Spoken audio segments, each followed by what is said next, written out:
Good afternoon, everyone, and welcome to MIPA's Wild Wednesday webinar, sponsored by Apothecary Products. Today's presentation is being recorded and will be available on the MIPA Facebook page shortly after today's presentation. If you have any questions during today's presentation, you may enter them into the chat box on the lower left-hand side, or if you'd like to jump right in, you can hit *6 on your phone or computer, and that should unmute you so you can get right in and ask your questions.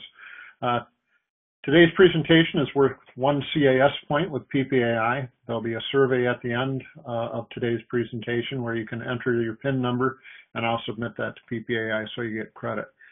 If you don't find that survey for some reason, you can always email me. My email is paul@mipa.org, and I'll take care of that for you. Our Wild Wednesday webinars are distributed throughout District 3 through UMAP, the Upper Midwest, PPA Wisconsin, PPA Chicago, TISPA, OPA, and now we're also welcoming the Promotional Products Association of Missouri, PPAM. Today's presenter is a good friend of mine, an industry leader, a distinguished service award winner, and just one of the most enthusiastic people you're going to meet in the industry. She served on the board of directors of PPAI during the period when I was chairman of the board. And so it's a great pleasure to introduce Roni Wright from the book company.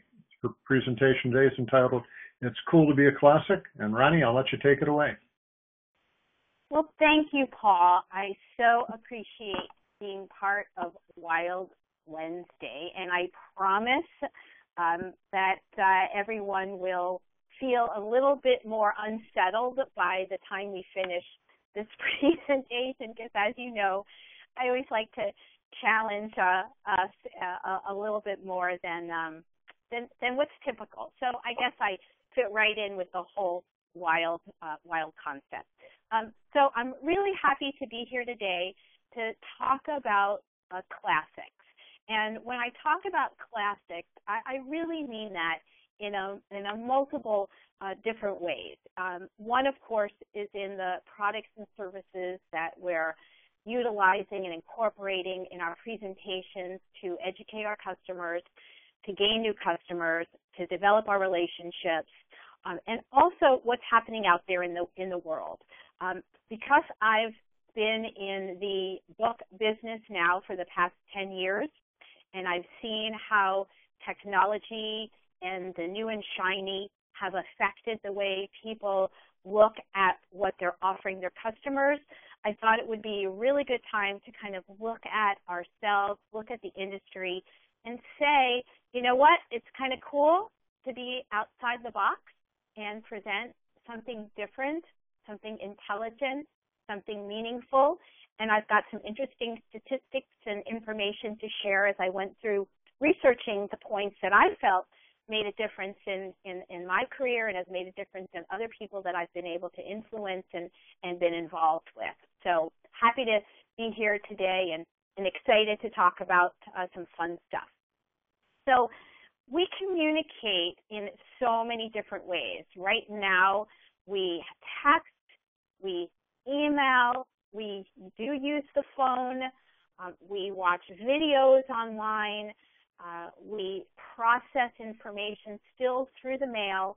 We still, in some cases, use a fax machine. And some of the old is also kind of becoming the new again. It seems like we're going, in little circles here. But it's been fun, and we couldn't imagine. I mean, I couldn't imagine what it was like not to have a computer. And I started in this industry without a computer. So these tools have become really part of our lives, and I think sometimes we take it for granted. But at the same time, we need to know the demographics and the people that are using them and how best to develop the relationships so we're talking about things that make sense. And I also love to look at what comes next. In 1995, I joined an organization, and I was selling a website when no one had internet, no one had email. Everybody was relying either on the phone or the fax machine or mail. And it was a difficult case to present why it was important to know that whether we liked it or not, this was coming. So there's a lot that is coming, And we should be aware that on many different levels. One, for our own educational purposes.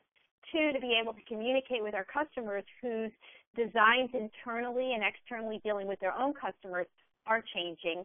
And also for opportunities for us to develop new relationships and new contacts and be able to help these emerging businesses and organizations to be able to establish their brand and market their particular product. So it fits on many, many, many different levels, and I always speak at all of those levels as opposed to, being a supplier and trying to reach a distributor. It's important for us to be able to talk about what we do on many different levels and have great conversations with our clients regardless of who they are. So the first point that I want to make is the idea of how powerful the pen is. I do have some statistics from PPAI from 2013 that illustrate this is still the number 2 category in our industry. And there has to be a reason why. Of course, there is the inexpensive versus the more brand or more expensive product. But why is it that people are reaching for the pen before they reach for technology? I'm also finding out from people that are teachers that there's been studies to prove that using a writing instrument versus making notes online or digitally onto a laptop really help clarify what's happening and does improve the learning education. So I'm here to say today, write stuff down. Our memories are just not reliable. Not only does writing it down create a more accurate reflection of the events that we're experiencing, but the physical act of writing causes our brain to put this information at the forefront of our mind. It makes us pay more attention to it, and it increases our chance of remembering it. So, number one, this information is great to share with the client so that they know how to communicate internally as well as externally with their employees or their customers. For us, trying to generate sales and get people to really understand our point, so providing those kinds of materials and information. And then, of course, it's like feng shui. We have a lot on our mind. If we're practicing for a particular competition, if we are trying to learn and get the stuff out of our head and really into our heart, it allows us more space to be able to make smart decisions and to think at a higher learning level. It also makes the experience much more real. When we write it down, it becomes tangible. We have a sense of commitment. People talk about establishing goals or creating a vision or a map of what they want to accomplish in a certain period of time. It's one thing to say, I'm going to make a point of, calling my prospecting, let's say. I'm going to contact 5 people a week. Well, if you write it down and put it in a place where you're constantly referencing it, the chances are much greater that that's going to happen. So it really has been proven. Also, the pen versus the computer, there was better recall. There was a study done by Mueller and Oppenheimer that finds that people, when they go to a lecture environment, actually do better on tests after they've written handwritten notes versus typed ones. So that affects people at a university level. It affects people who are trying to improve their professional or their credentials, with that, whether it's in our industry or outside of our industry. So there's a lot of reasons for us to make sure that pens and something to write things down become a part of what we do and we communicate every single day. So it's very exciting to see that the tools that I know I've immersed myself in actually can help people perform better in their professional and personal lives. And it's really nice to know at the end of the day that you're making a difference. So as I mentioned earlier, number 2 category is our writing instruments still. wearables is number one. That is our billboard. That is the go-to product that people seem to gravitate to. But writing instruments have a very, very important place in our world. And I'm so excited to see that it continues to have that effect on us. So I want to examine a little bit about the internet. It fascinates me how quickly this has expanded. I had conducted some work back in 2011, and I found some statistics talking about what the future may hold. And it was really fun to go back and look at where we are with regards to technology. North America represents 13% of the world use. 78.3% of the population was using the internet, and that goes back to March of 2011. When we look at that, you'll see that the growth in the world far surpassed what we're doing in North America. We're only representing 10% of the world's internet use. I think about companies like Alibaba, that are really emerged as leaders in international commerce. And I'm excited to see that the population here in North America, it is increasing. And in general, since 2000, the worldwide internet growth has grown, almost 700%. So this is significant. It's significant for us to know for our own businesses. It's also really important to understand what's happening with our customers out there in the world of technology and brick and mortar. In January of 2014, Pew Research shared with us that 87% of adults in the United States use the internet. Ages 18 to 29, almost 100% use. 65 and older, a little more than half are using the internet. So again, in speaking to your colleagues, your customers, your prospects, this information is meaningful and important to share. Become an expert in this information. Use the material. Paul asked me if I would share this information. You're welcome to download this presentation as if it's your own.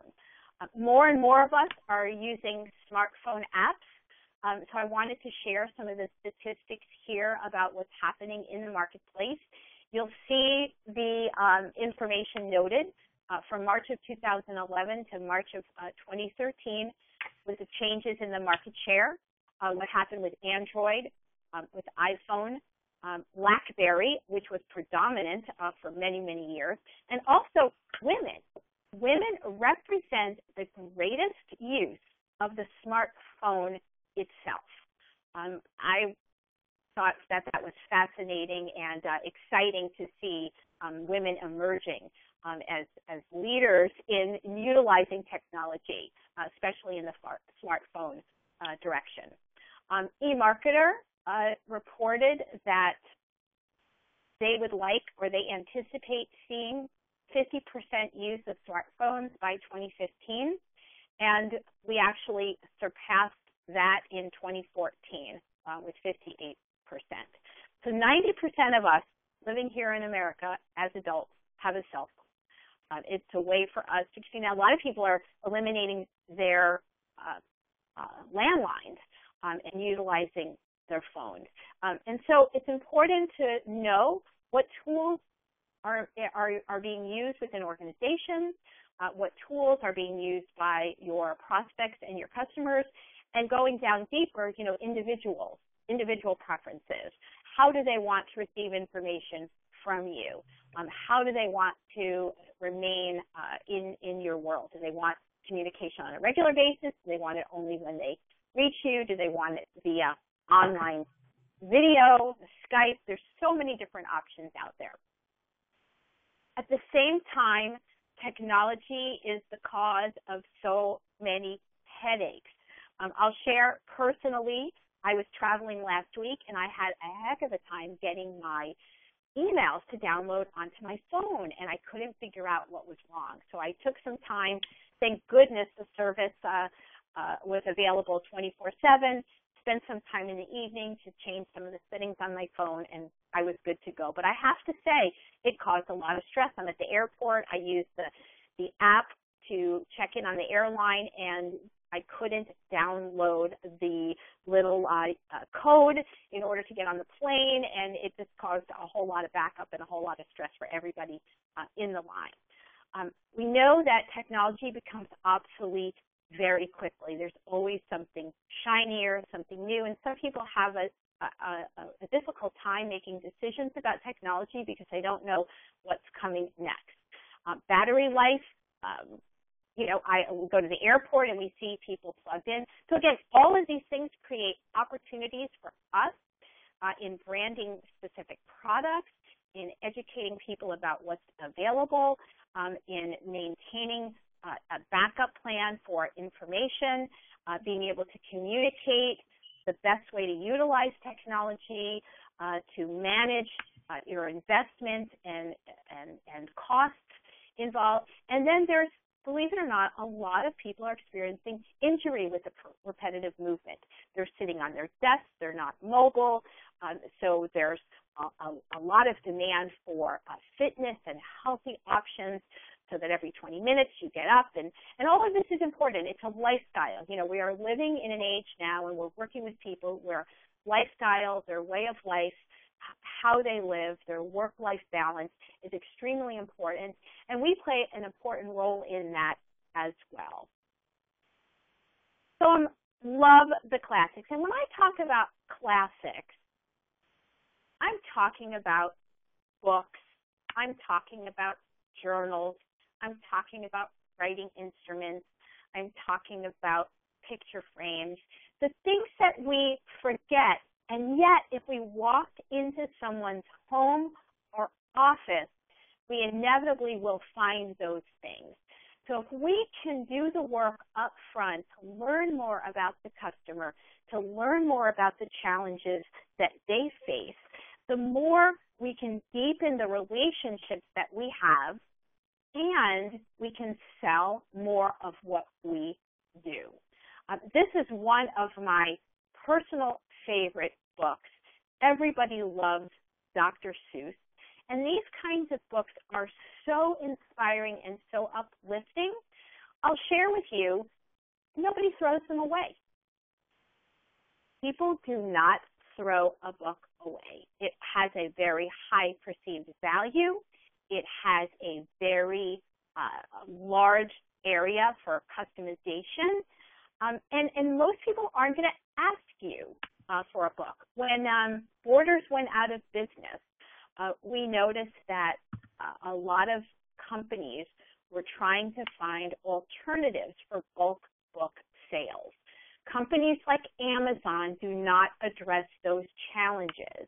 And so we heard from a lot of people that they didn't know where to go next. A lot of bookstores were closing, and yet the sale of books is increasing.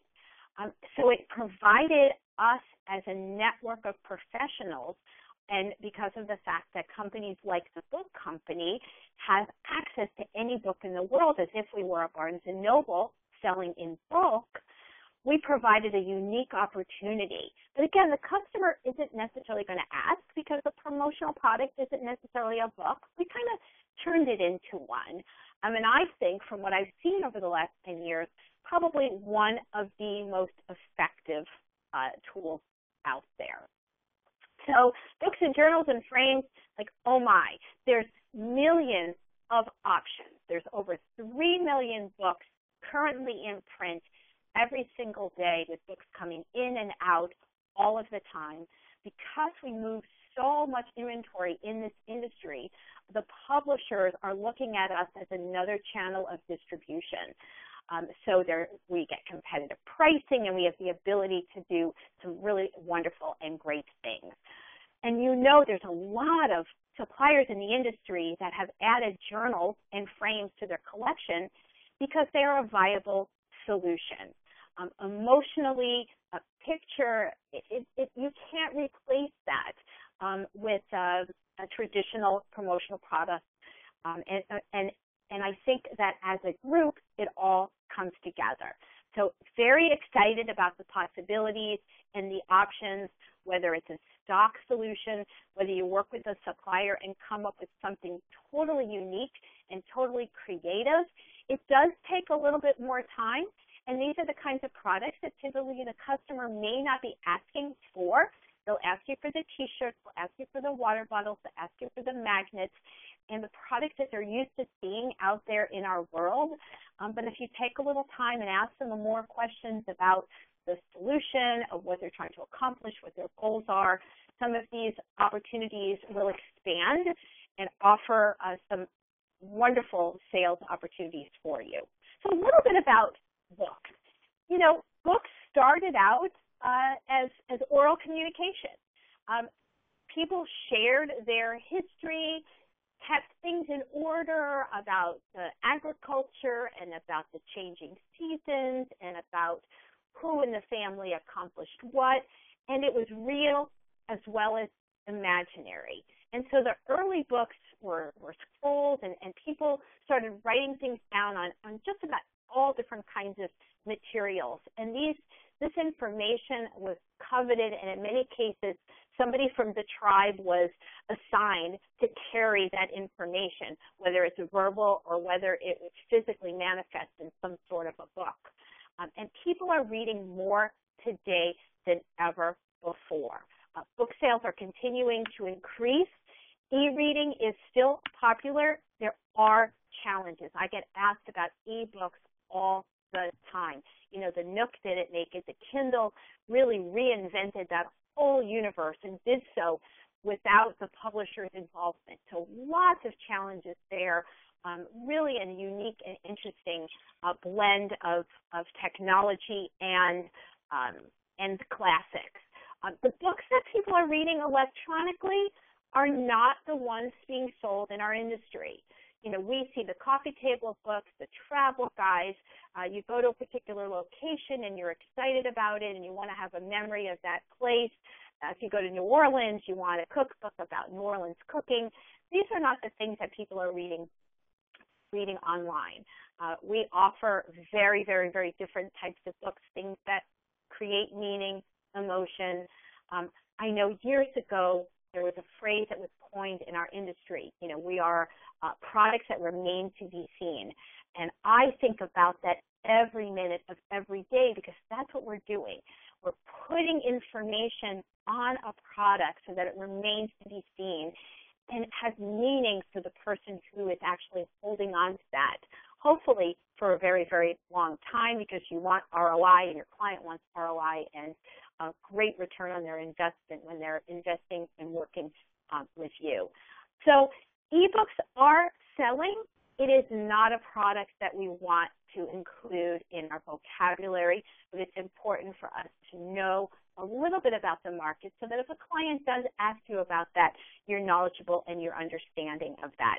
And again, if anyone has any other questions about the business or the industry or business models, you know, I'm not here to pitch the book company specifically. I'm here to talk about these products in general. There's a lot of great suppliers out there.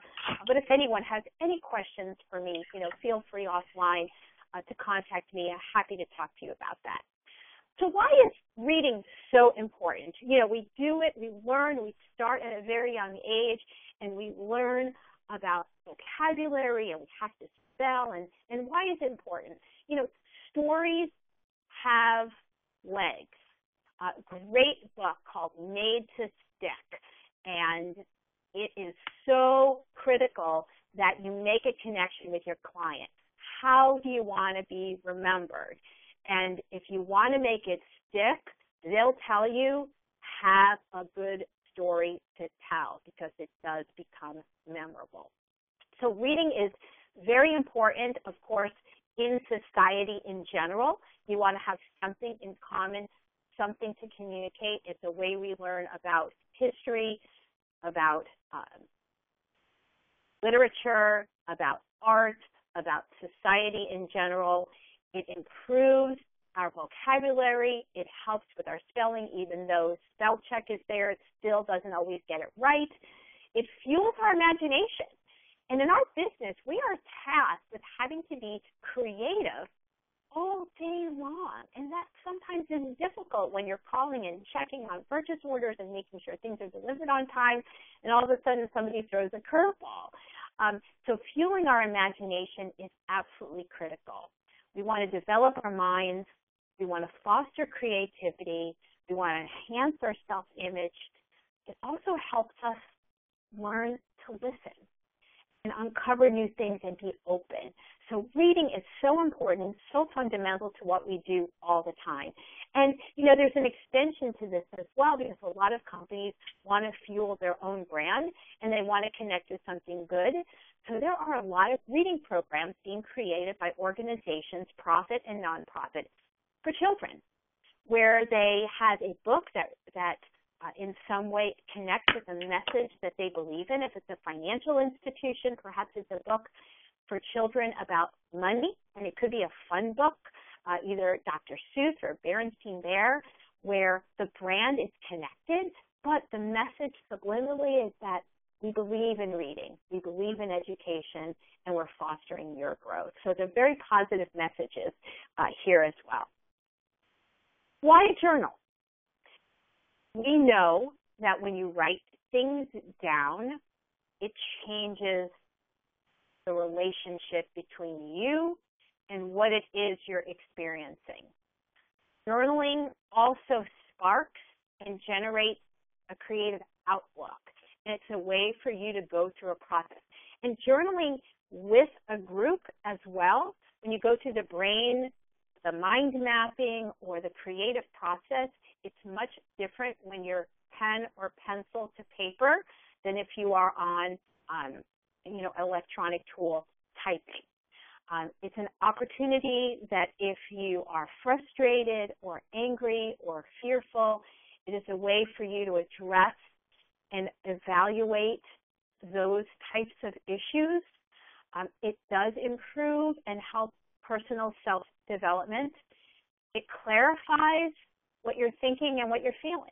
When you write it down and you reread it, you have an opportunity to kind of evaluate what it is that you've written down and address it.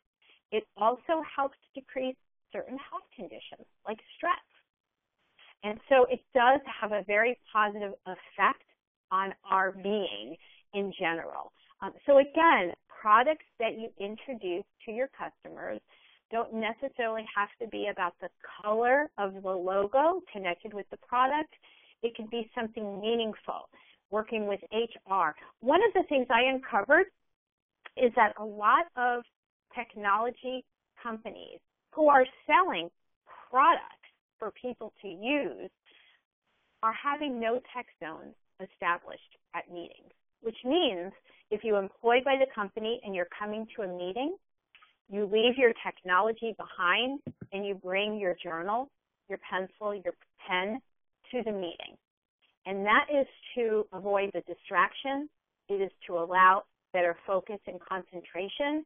And the time that the group is together is meaningful and efficient and hopefully productive. So a lot of changes going on in that we're seeing that technology users are the number one users so far of journals and journal purposing here. And so I did a little bit of research to see, if this really was the case, that if you wrote it down, it will happen. Anyone I talk to about weight control specifically, you keep track your results because you're making a commitment to yourself, your results will improve.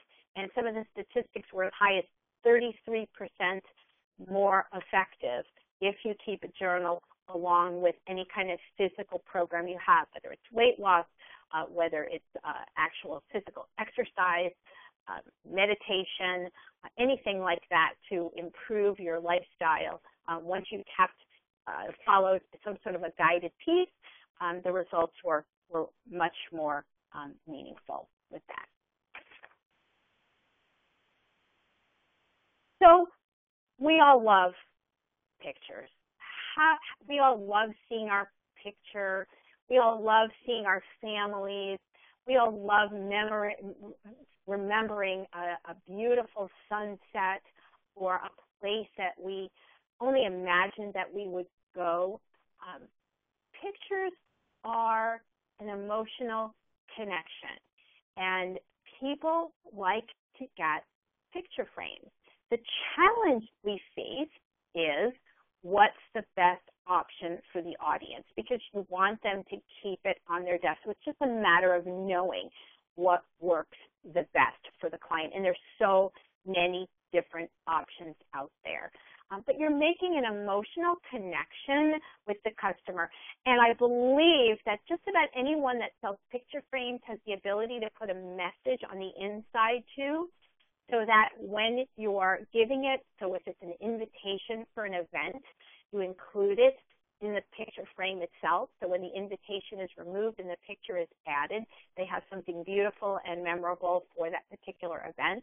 So there's really some fun ways to make it part of a program, as opposed to just making it, a gift. But it does make a nice gift. And of course, if you use any packaging company out there, you have the ability to sell more. And I love when we have multiple components to sell. I was a distributor for a short period of time, for a couple of years, and I worked very closely with an ad agency. And every single project that we worked on, I was convinced that a multiple piece program was the way to go. And it was challenging to get people to buy into that, but when they saw the results of all of these programs, it became something that a mantra that I repeat to this day, because it really did make a difference. So before we take any of these tools, before we take any of these concepts, we really have to know what it takes to be successful. And for me, these are the 5 tips that I want to share. The relationship part, we want to ensure success. We want to make sure that we're building the relationship effectively, so that at the end of the day, we're achieving our own objectives. Self-promotion. From a distributor or a supplier or a service provider in this industry, how do we promote ourselves? What are the things that we're using? What are the things that we're encouraging people to look at our brand? And what are we saying about ourselves through the use of our own self-promotion promotional products? And be an expert. I know Paul will agree with me on this particular point, and that is gain credibility, being an expert, stepping out and beyond, be to your customers, clients, even to the internal staff and the employees, really does make you stand out and gives you a competitive edge. And then, of course, understanding the client objectives. I hear very often where, my client dictates and tells me, what they want me to look for, without even knowing or understanding the nature of that. And then, of course, the right buy. And I'll go into each one of these just a little bit here.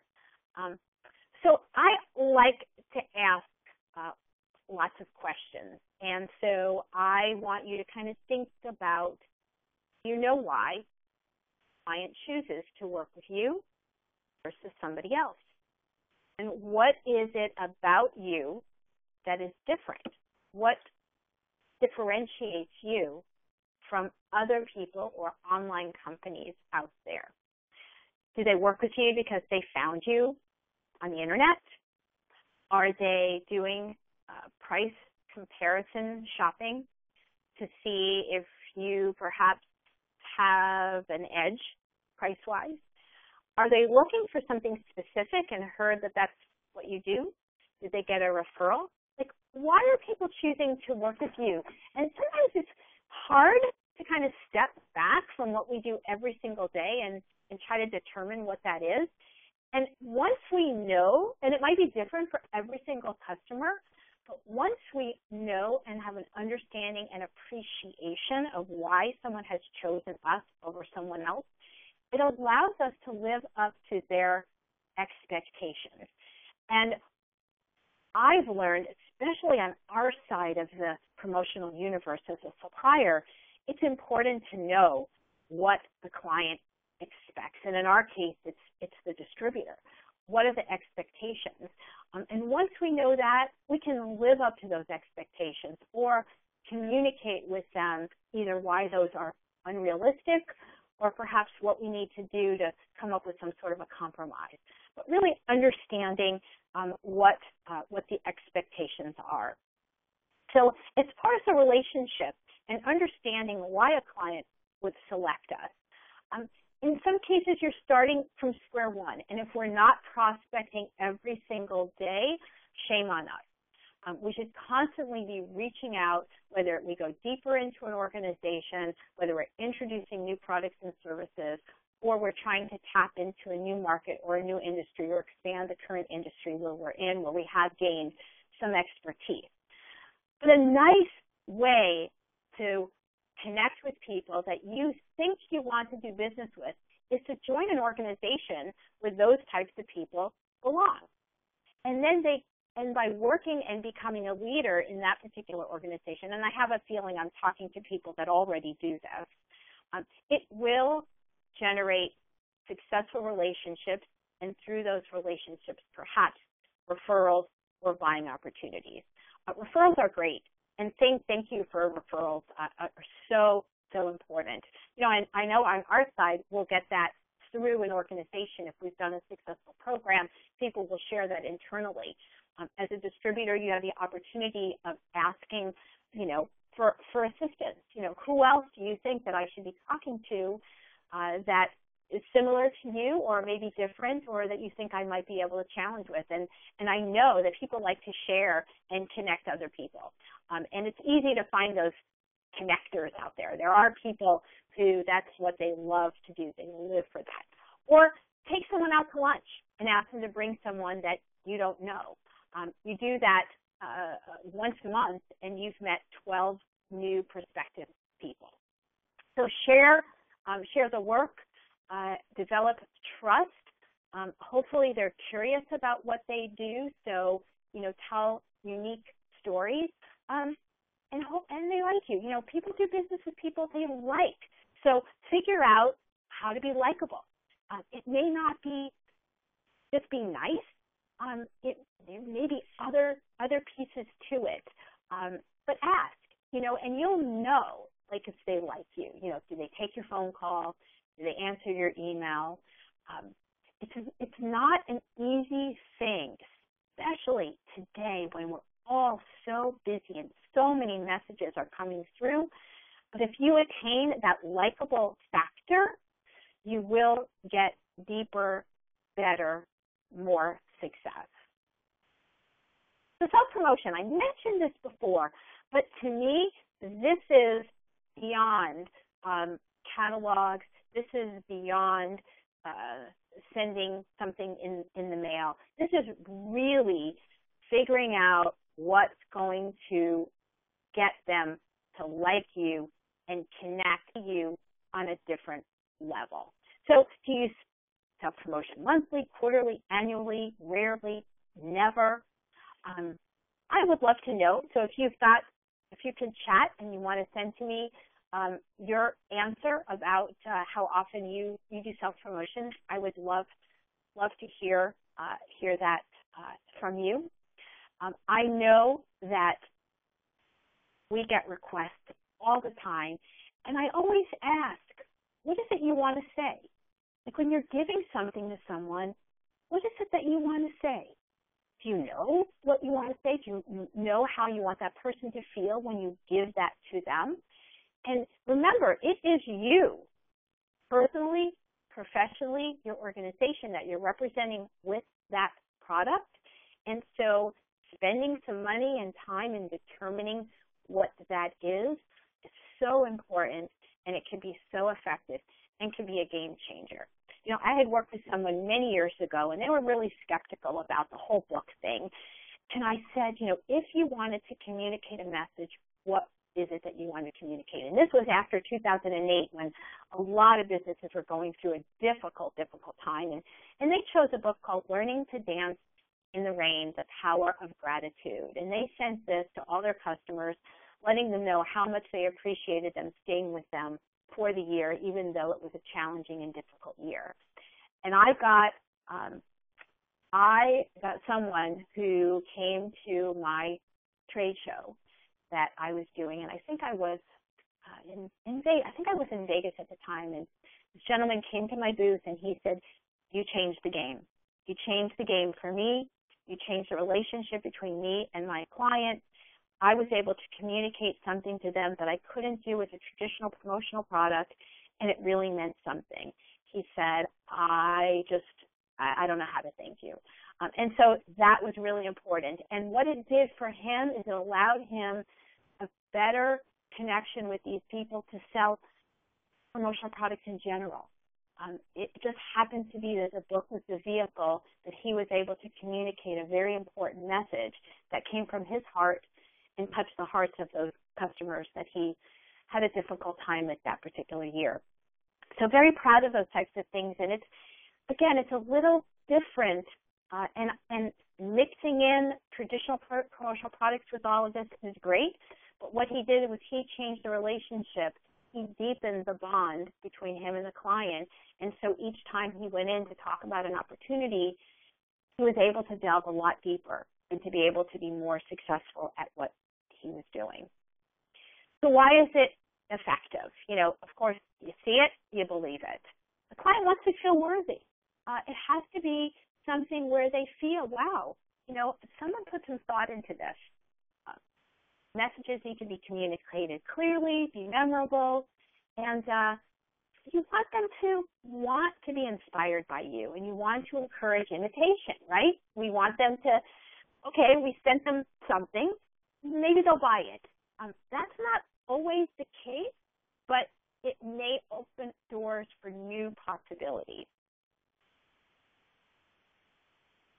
Have you ever been a guest speaker, columnist, blogger? If not, sign up. Start doing it. Let people know that you are an expert. Maybe you're an expert at referral gifts. Maybe you're an expert in the healthcare profession. Maybe you're an expert at programs creation, safety awareness. It is so hard for us to communicate what we do. I try to tell people, what I do for a living, and I need an hour to be able to really effectively communicate all that we do. We're not just putting a logo on a product. We're creating brand awareness. We're developing people's perception of companies and organizations. We're trying to get employees to do a more effective job.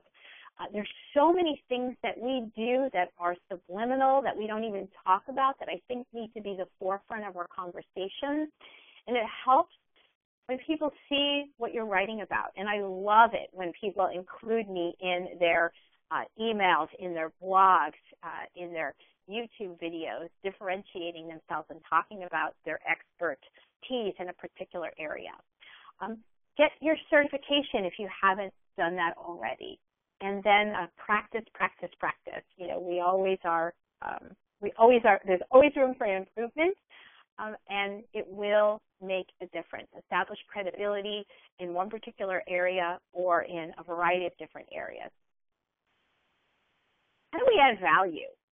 Is adding value an important part of what we do? I know it is for me. It has to be for me. I get people asking me, okay, Roni, what's the most popular book? Okay, how do you answer that? It depends. It depends. Are they going to a meeting where the topic is leadership? Are they taking a trip to Paris and need to be ready to explore an area that is different from where they've come from?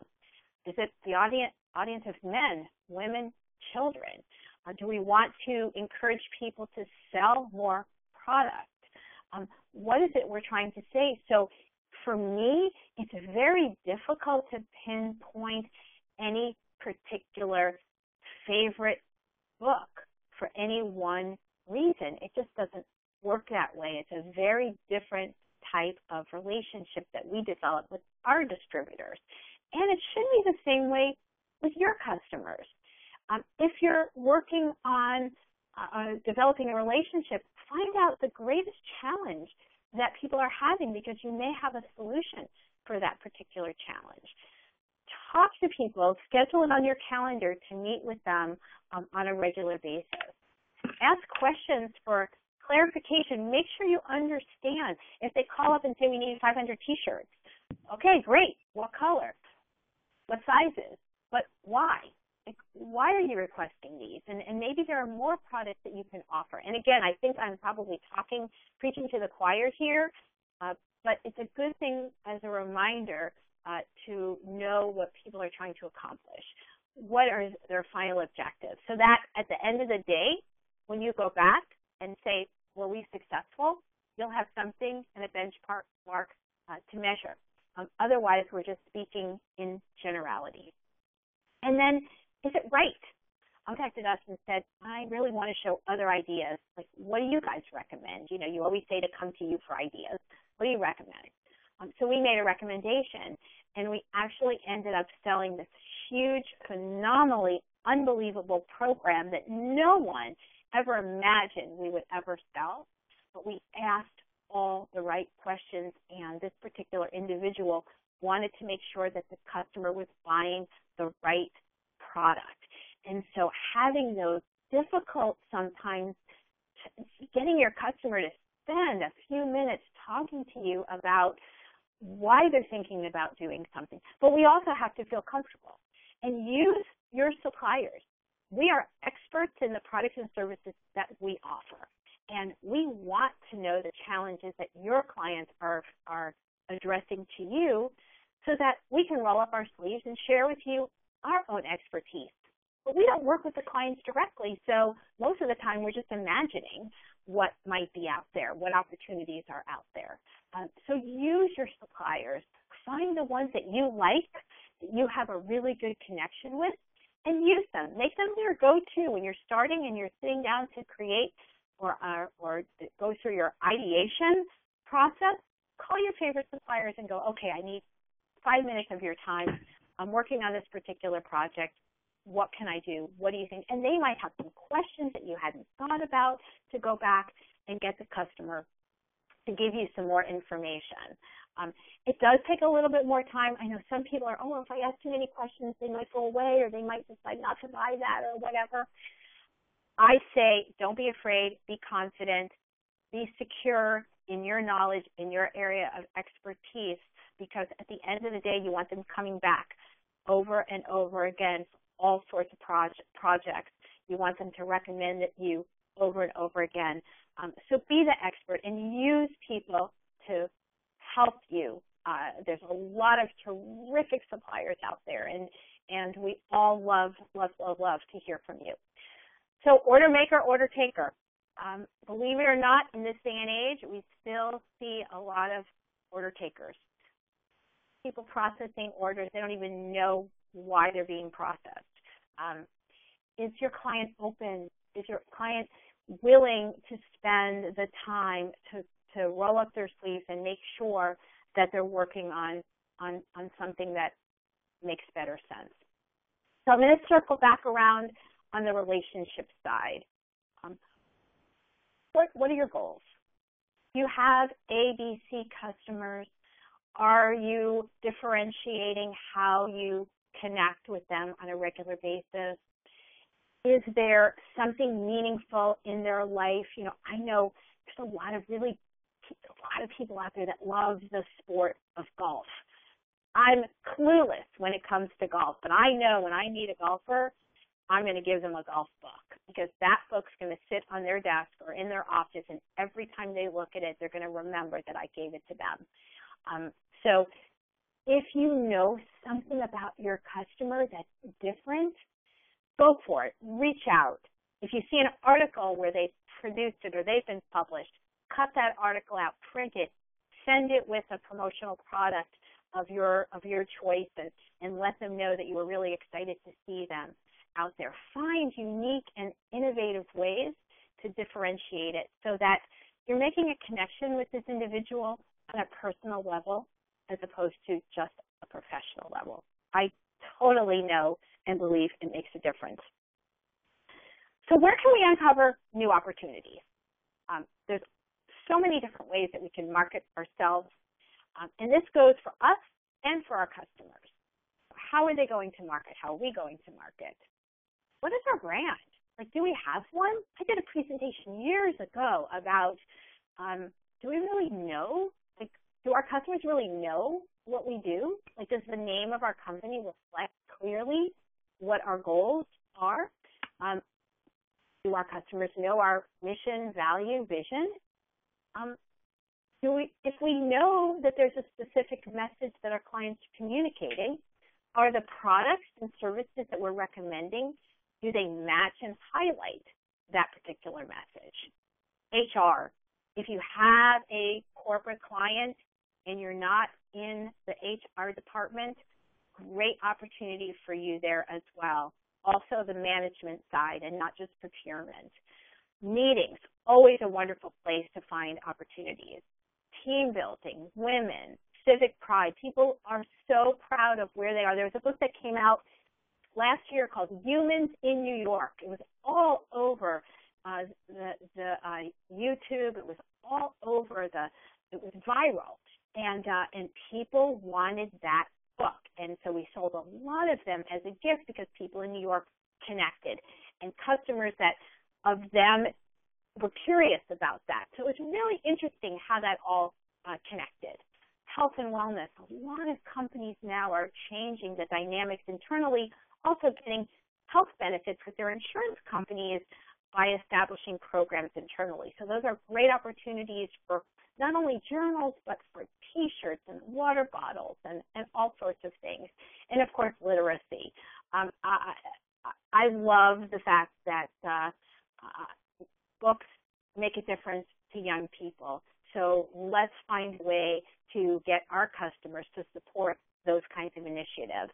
It looks good. You can help them with PR, and so it's a win-win, across the board. So a lot of information here. You probably have the skill sets already. These are just a reminder of things that we need to keep in mind, the need, the budget, who's getting it, how many, because sometimes we can go to a custom solution.